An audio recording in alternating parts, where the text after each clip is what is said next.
What do we have here? Welcome guys to the review of the Tilted Nation Deadshot FPS mouse. Now just a small disclaimer, this mouse was sent to me free by Tilted Nation. They did not ask for my review, but I'm going ahead and doing it anyhow for my first ever review. So let's have some fun. Now here she is in all her glory. Pop it open. And then watch me struggle for the next 15 minutes while I try to open this box. And here we go. Look at the cash and prizes we got inside.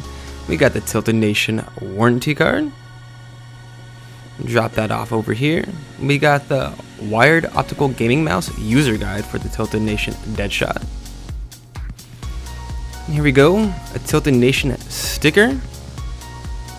Slap that down and we got another Tilted Nation sticker, but this time just a logo. Now here we go. Let's get into it. Now breathe. Yes, that fresh mouse smell. And there she is. Free. Look at that RGB go.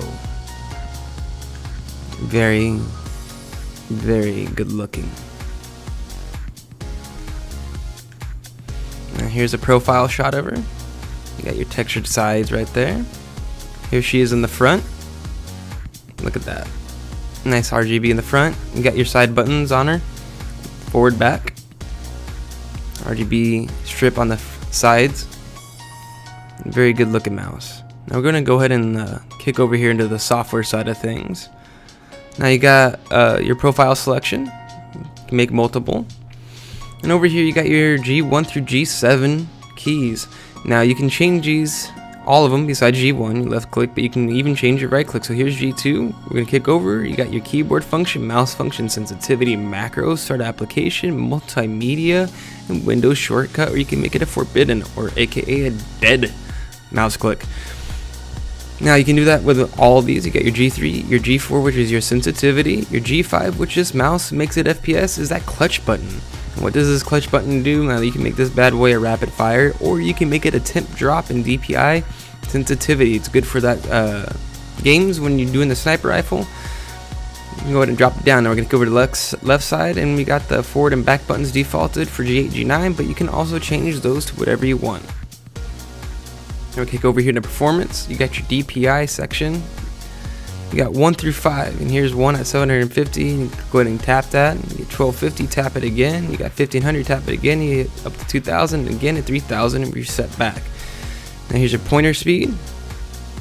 You can also drop down here in your pulling rate: 125, 250, 500, 1000. It's defaulted to 500. Right here, let's go to the light show. This is the part everybody enjoys because everybody knows RGB gives you 10 FPS more. Now here we are, the floating rainbow. You know, you can make it push up, push down, regular wave or reverse wave, high speed, medium speed, or low speed. Take a shot of that. Now here it is pushing up at high speed. And kick back. You turn all the RGB off. Why you would do that is beyond me, but we're going to kick over to the full lighted. Now here you go. Where every time you tap your DPI or aka sensitivity button, it will change colors, the scroll wheel, as well as your overall RGB lighting. Now we're going to go ahead and kick over to breathing. And breathing will cycle through RGB colors while it's breathing, but you'll notice when I'm tapping the sensitivity button, the scroll wheel will let you know what current setting you are on.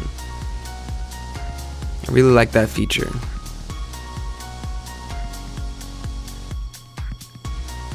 I'm going to kick over the macro section.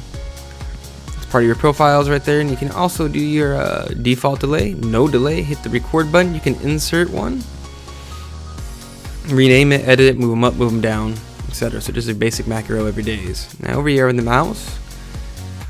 Now the reason I would take a look at this mouse is because, one, it's done tastefully. I think the RGB is not overbearing.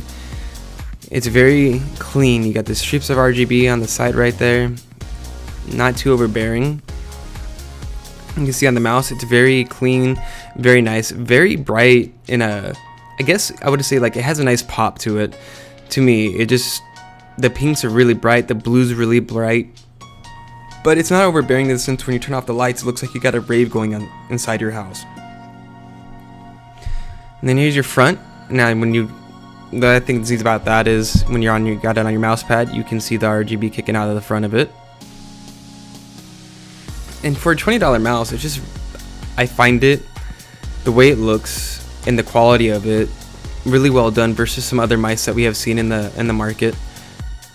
Now, some other cool little things. You got your textured side right there, front and back. Now the braided cable right there, nice, and it doesn't feel cheap. It feels like it could last a while. And then here's your USB connector. That is gold plated. Some people care for it, some people don't. I think it's a nice little addition for a $20 mouse. And then here's your Velcro strap that keep your cables in check. Also a nice little addition to a budget mouse.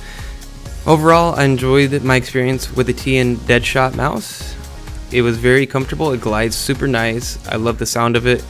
The RGB was really well done. So overall, I give it a passing grade for a mouse that's only 20 bucks. It's hard to beat.